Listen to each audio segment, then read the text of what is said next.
ಕ್ಷೇತ್ರದ ಇವತ್ತು ಭಾರತೀಯ ಜನತಾ ಪಕ್ಷದ ಅಭ್ಯರ್ಥಿ ಮುನಿಸ್ವಾಮಿ ಅವರು ಸಾವಿರಾರು ಸಂಖ್ಯೆಯಲ್ಲಿ ಅಭಿಮಾನಿಗಳೊಂದಿಗೆ ಪಕ್ಷದ ಉಮೇದುವಾರಿಕೆಯನ್ನ ಡಿಸಿ ಕಚೇರಿಯಲ್ಲಿ ಸಲ್ಲಿಸಿದ್ದಾರೆ.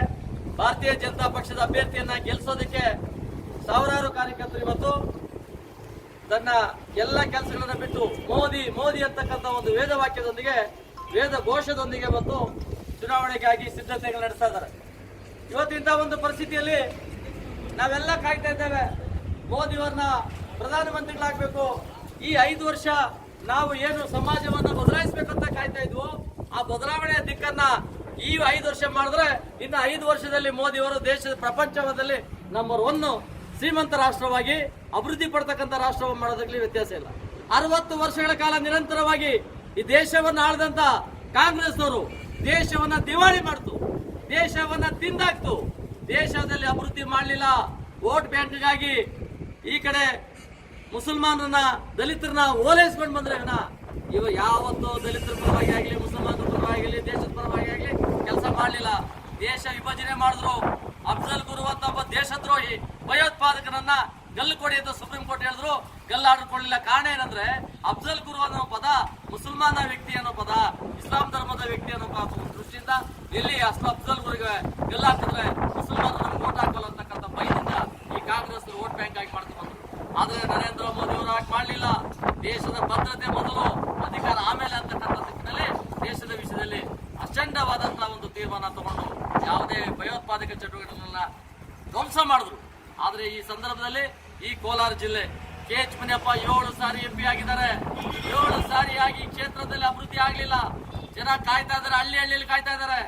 ನಾನು ಹಳ್ಳಿಗಳಲ್ಲಿ ಪ್ರವಾಸ ಮಾಡುವಾಗ ಹೇಳ್ತಾರೆ, ಹಿರಿಯರು ಮುದ್ಕಮ್ನವ್ರು ಹೇಳ್ತಾರೆ, ಅದು ಕಾಲೋನಿಗಳಿಗೆ ಹೋಗ್ತೀನಿ, ಶೆಡ್ಯೂಲ್ ಕಾಸ್ಟ್ ಕಾಲೋನಿಗೆ ಹೋಗ್ತೀನಿ, ಅಲ್ಲಿ ಕೇಳ್ತೀನಿ, ಅಲ್ಲಿ ಹಿರಿಯ ತಲೆಗಳು ಹೇಳ್ತವೆ, ನಾವು ಇಷ್ಟು ವರ್ಷ ಮೋಸ ಆಗಿದ್ದೇವೆ, ವೋಟನ್ನ ಹಾಕಿ ಕಾಂಗ್ರೆಸ್ಗೆ ನಾವು ಸೋತ್ ಬಿಟ್ಟಿದೀವಿ. ಆದ್ರೆ ಇವತ್ತು ನಾವು ಕಾಂಗ್ರೆಸ್ಗೆ ನಾವು ವೋಟ್ ಹಾಕೋದಿಲ್ಲ. ನರೇಂದ್ರ ಮೋದಿ ಅವರಿಗೆ ಅಭ್ಯರ್ಥಿ ಯಾರೇ ಆದ್ರೂ ನಾವು ನರೇಂದ್ರ ಮೋದಿ ಗೆಲ್ಸ್ಕೊತೀವಿ. ನರೇಂದ್ರ ಮೋದಿ ನಮ್ಮ ಮುಖ್ಯ ಅಂತಕ್ಕಂಥ ಮಾತನ್ನ ಅವಿದ್ಯಾವಂತ ಹಳ್ಳಿನಲ್ಲಿರ್ತಕ್ಕಂಥ ಶೆಡ್ಯೂಲ್ ಕಾಸ್ಟ್ ಕಾಲೋನಿಗಳಲ್ಲಿರ್ತಕ್ಕಂಥ ದಲಿತ ಕಾಲೋನಿಗಳಲ್ಲಿರ್ತಕ್ಕಂಥ ಮಹಿಳೆಯರು ಇವತ್ತು ಮುದುಕಮ್ಮನವ್ರು ಮಾತಾಡ್ತಾರೆ, ನನ್ನ ಅಜ್ಜಿ, ನಮ್ಮ ಅಮ್ಮ, ನಮ್ಮ ಚಿಕ್ಕಮ್ಮ ಎಲ್ಲ ಮಾತಾಡ್ತಾರೆ. ಇವತ್ತು ನಾನು ಯಾಕೆ ಈ ವಿಷಯ ಮಾತಾಡ್ತಾ ಇದ್ದೇನೆ, ಕೋಲಾರ ಇವತ್ತು ನಾಮಿನೇಷನ್ ಫೈಲ್ ಮಾಡಿದ್ದೇವೆ, ಸಂಭ್ರಮಾಚರಣೆ ಇವತ್ತು ನಮಗೆ. ಇವತ್ತು ನಮ್ಮ ಅಭ್ಯರ್ಥಿ ಗೆಲ್ಲಬೇಕು. ಅಭ್ಯರ್ಥಿ ಒಬ್ಬರೇ ಎಲ್ಲರನ್ನೂ ಮಾತಾಡ್ಸೋಕ್ಕಾಗಲ್ಲ. ಆದ್ರೆ ಈ ರಾಜ್ಯ ಜಿಲ್ಲೆಯಲ್ಲಿರ್ತಕ್ಕಂಥ ಅಭ್ಯರ್ಥಿಗಳು ವೋಟ್ ಹಾಕೋದ್ರ ಮುಖಾಂತರವಾಗಿ ನರೇಂದ್ರ ಮೋದಿ ಅವರನ್ನ ಗೆಲ್ಸೋಂತ ಕೆಲಸ ಮಾಡಬೇಕು. ಆದ್ರೆ ಒಂದೇ ಒಂದು ನಮ್ಮ ನೋವು ಸಂಗತಿ, ಇಲ್ಲಿರ್ತಕ್ಕಂಥ ನಮ್ಮ ಮುಖಂಡರೆಲ್ಲ ಮಾತಾಡ್ತಾ ಇದ್ದಾರೆ. ಇವತ್ತು ವೀರಯ್ಯ ಅಂತಕ್ಕಂಥ ವ್ಯಕ್ತಿ 2 ಸಾರಿ ಅವರಿಗೆ ಲೋಕಸಭಾ ಅಧ್ಯಕ್ಷ ಸದಸ್ಯರ ಸ್ಪರ್ಧೆಗೆ ಅವಕಾಶ ಮಾಡಿಕೊಟ್ರು. ಪಕ್ಷದಿಂದ 2 ಸಾರಿ MLC ಮಾಡಿಕೊಟ್ರು. ನನ್ನ ಮಗನಿಗೆ ಆವಣಿಯಲ್ಲಿ ಪುತ್ತೂರು ತಾಲೂಕಿನ ಕಾಡುಕೊತ್ತಳ್ಳಿ ವ್ಯಕ್ತಿಯನ್ನ ತಗೊಂಬಂದು ಮುಳಬಾಗಿಲು ತಾಲೂಕು ಆವಣಿಯಿಂದ ಜಿಲ್ಲಾ ಪಂಚಾಯತ್ ಟಿಕೆಟ್ ಕೊಟ್ಟರು, ವೋಟ್ ಹಾಕಿದ್ರು. ಅದಾದ ಜೊತೆಗೆ ಅಂಬೇಡ್ಕರ್ ಅಭಿವೃದ್ಧಿ ನಿಗಮ ಚೇರ್ಮನ್ ಮಾಡಿದ್ರು. ಪಕ್ಷ ಎಲ್ಲ ಕೊಟ್ಟಿದೆ. ಇವತ್ತು ನಾನು ಬಂಡಾಯ ಅಭ್ಯರ್ಥಿ ಅಂತ ಹೋಗಿ ಹೇಳ್ತಾ ಇದ್ದಾರೆ, ಬೇರೆಯವರೇ ಎಲ್ಲಿದ್ದೀರಿ, ಬನ್ನಿ, ನೀವು ಬಂಡಾಯ ಅಭ್ಯರ್ಥಿ ಆಗಿ ಹಾಕ್ಬೇಡಿ, ಬನ್ನಿ ನಮ್ಮ ಪಕ್ಷ ಬನ್ನಿ, ತಾಯಿ ಇದು, ತಾಯಿಯ ಜೊತೆಯಲ್ಲಿ ನೀವು ಮೋಸ ಮಾಡಬೇಡಿ, ತಾಯಿಗೆ ಪ್ರೀತಿಯಿಂದ ಗುರ್ಸೋಣ, ತಾಯಿಯನ್ನ ಗೌರವಿಸೋಣ. ತಾಯಿ ನಮ್ಮ ದೇಶದಲ್ಲಿ ಮೊದಲನೇ ಸ್ಥಾನ ಕೊಡ್ಬೇಕು, ತಾಯಿಗೆ ನಾವು ಗೌರವ ಕೊಡ್ಬೇಕು. ಅಂದ್ರೆ ವೀರಯ್ಯನವರೇ, ನಿಮಗೆಲ್ಲ ಅವಕಾಶ ಕೊಟ್ಟಿರ್ತಕ್ಕಂಥ ಈ ಒಂದು ಜಿಲ್ಲೆ, ನೀವು ಮಂಡ್ಯ ಜಿಲ್ಲೆಯಿಂದ ಬಂದ್ರು ನಿಮ್ಮನ್ನ ಪ್ರೀತಿಯಿಂದ ಅಪ್ಕೊಂಡು ಇಷ್ಟೆಲ್ಲ ಅವಕಾಶ ಕೊಟ್ಟಿದ್ದಾರೆ. ನೀವು ದಯವಿಟ್ಟು ನಾಮಿನೇಷನ್ ಮಾಡಬೇಡಿ, ಬಂಡಾಯ ಅಭ್ಯರ್ಥಿ ಅಂತಕ್ಕಂಥ ಪದವನ್ನ ಬಳಸಬೇಡಿ, ಬನ್ನಿ, ನೀವು ನಮ್ಮ ಪಕ್ಷದಲ್ಲಿ ಮುಂದೆ ಒಂದು ಅವಕಾಶ ನಿಮ್ಗೆ ಸಿಗ್ತದೆ, ಎಲ್ಲ ಅವಕಾಶ ನಿಮ್ಗೆ ಸಿಗ್ತದೆ. ಆದ್ರಿಂದ ನಾವೆಲ್ಲರೂ ನಿಮಗೆ ಕಾಯ್ತಾ ಇದ್ದೇವೆ. ನೀವು ನಾಮಿನೇಷನ್ ಫೈಲ್ ಮಾಡ್ದೇನೆ ಬಂದು ನಿಮ್ಮ ಗೌರವನ ನೀವು ಉಳಿಸ್ಕೊಳ್ಳಿ. ವೀರಯ್ಯನವರೇ ಎಲ್ಲಿದ್ದೀರಿ, ಬೇಗ ಬನ್ನಿ, ಪಕ್ಷದ ನಾಮಿನೇಷನ್ ಮಾಡಬೇಡಿ, ಜನ ದಿಗ್ತಪ್ಪಿಸಬೇಡಿ, ಬನ್ನಿ. ನಮ್ಮ ಮುಖಂಡರು, ನಮ್ಮ ಪಕ್ಷದ ಕಚೇರಿ ಎಲ್ಲ ಜಿಲ್ಲೆಗಳಿಂದ ಬಂದಿರತಕ್ಕಂಥ, ತಾಲೂಕುಗಳಿಂದ ಬಂದಿರತಕ್ಕಂಥ ನಮ್ಮ ಮುಖಂಡರು, ನಮ್ಮ ಅಕ್ಕ ತಂಗಿಯರೆಲ್ಲ ಕಾಯ್ತಾ ಇದ್ದಾರೆ. ನಿಮಗೆ ಮಂಗಳ ಆರತಿಯನ್ನ ಮಾಡ್ತಾರೆ.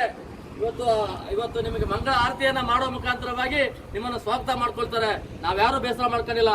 ನಿಮಗೆ ಬೇಜಾರಾಗಿದೆ ನಿಜ, ಅದರಿಂದ ನೀವು ಬಂಡಾಯ ಅಭ್ಯರ್ಥಿ ಆಗ್ಬೇಡಿ. ನಾನು ಕೇಳಿದ್ದೆ, ನಾನು ಬಿಜೆಪಿಯ ರಾಷ್ಟ್ರೀಯ ಪ್ರಧಾನ ಕಾರ್ಯದರ್ಶಿ, 6 ಸ್ಟೇಟ್ ಇನ್ಚಾರ್ಜ್, ನಾನು 6 ಸ್ಟೇಟಿನ ಉಸ್ತುವಾರಿ. ನಾನು ಈ ಸಮಾಜದಲ್ಲಿ ನಾನು ಒಬ್ಬ ತುಳಿತುಕೊಳ್ಪಟ್ಟಂತ ಸಮಾಜದ ಬಂದಂತವನು. ನಿಮಗಿಂತ ಜಾಸ್ತಿ ಜಾಗೃತಿ ಮಾಡುವಂತ ಕೆಲಸ ನಾನು ಮಾಡ್ತಾ ಇದ್ದೇನೆ. ಆದ್ರೂ ನನಗೆ ಟಿಕೆಟ್ ಸಿಕ್ಕಿಲ್ಲ ಅಂತ ನಂಗೆ ಬೇಸರ ಆಗಿಲ್ಲ. ನಾವೆಲ್ಲ ಅಣ್ಣ ತಮ್ಮಂದ್ರು, ಇವತ್ತಲ್ಲ ನಾಳೆ ಸಿಗ್ತದೆ. ಆದ್ರೆ ನಿಮ್ಗೆ ಸಿಕ್ಕಿಲ್ಲ ಅಂತ ಬೇಜಾರು ಮಾಡ್ಕೊಂಡು ಈ ಕೆಲಸ, ಪಕ್ಷ ಹಾಳು ಮಾಡೋ ಕೆಲಸ ಮಾಡಬೇಡಿ. ದಯಮಾಡಿ ಬನ್ನಿ. ಇಲ್ಲೆಲ್ಲ ನನ್ನ ತಂಗಿಯರು, ಅಕ್ಕಂದಿರು ಎಲ್ಲ ಹೇಳ್ತಾ ಇದ್ದಾರೆ, ನಮ್ಮ ಅಣ್ಣ ತಮ್ಮಂದ್ರು ಹೇಳ್ತಾ ಇದ್ದಾರೆ, ವೀರಯ್ಯನವರು ಯಾಕೆ ಈಗ ದುಡುಕ್ತಾ ಇದ್ದಾರೆ, ಪಕ್ಷನ ಯಾಕೆ ಈ ರೀತಿ ಧ್ವಂಸ ಮಾಡೋಂಥ ಕೆಲಸ ಮಾಡೋ ಪ್ರಯತ್ನ ಮಾಡ್ತಾರೆ, ಅವ್ರು ಧ್ವಂಸ ಮಾಡಕ್ ಬಿಡೋದಿಲ್ಲ. ನಾವು ಏನೇ ಆದ್ರೂ ನರೇಂದ್ರ ಮೋದಿ ಅವರನ್ನ ನಾವು ಕೈ ಬಲಪಡಿಸ್ತೇವೆ, ಯಡಿಯೂರಪ್ಪನವ್ರ ಕೈ ಬಲಪಡಿಸ್ತಾ ಇದೆ. ಇಲ್ಲಿ ಕ್ಷೇತ್ರದ ಅಭ್ಯರ್ಥಿಯನ್ನ ನಾವು ಗೆಲ್ಲಿಸೋ ಮುಖಾಂತರವಾಗಿ ದೇಶದಲ್ಲಿ ಕೋಲಾರ ಏನು ಅಂತಕ್ಕಂಥದನ್ನ, ಕೋಲಾರ ಗೋಲ್ಡ್ ಫೀಲ್ಡ್ ಅಂದ್ರೆ ಏನು, ಕೋಲಾರ ಗೋಲ್ಡ್ ಫೀಲ್ಡ್ KGF ಅನ್ನೋದನ್ನೇ ಈ ಕೋಲಾರ ಕರೆಯೋದು. ಹಾಗಾಗಿ ನಾವೇನು ಅಂತ ತೋರಿಸ್ತೀವಿ ಅಂತಕ್ಕಂಥ ಶಬ್ದ ಮಾಡಿದ್ದಾರೆ. ವೀರಯ್ಯನವರೇ, ಮತ್ತೊಂದ್ಸರಿ ನಿಮ್ಗೆ ಹೇಳ್ತಾ ಇದ್ದೇನೆ, ವೀರಯ್ಯನವರೇ ಎಲ್ಲಿದ್ದೀರಿ? ಬನ್ನಿ, ಭಾರತೀಯ ಜನತಾ ಪಕ್ಷದ ಕಚೇರಿ ಬಾಗಿಲು ಓಪನ್ ಇದೆ. ನನ್ನ ತಂಗಿಯರು ಅಕ್ಕಂದಿರು ಕಾಯ್ತಾ ಇದ್ದಾರೆ. ಮಂಗಳಾರತಿ ಮತ್ತೊಂದ್ಸಾರಿ ಮಾಡಿ ನಿಮ್ಮನ್ನು ಒಳಗಡೆ ಕರ್ಕೊತಾರೆ, ಬನ್ನಿ ಅಂತ ನಾನು ಮಾತಾಡಿ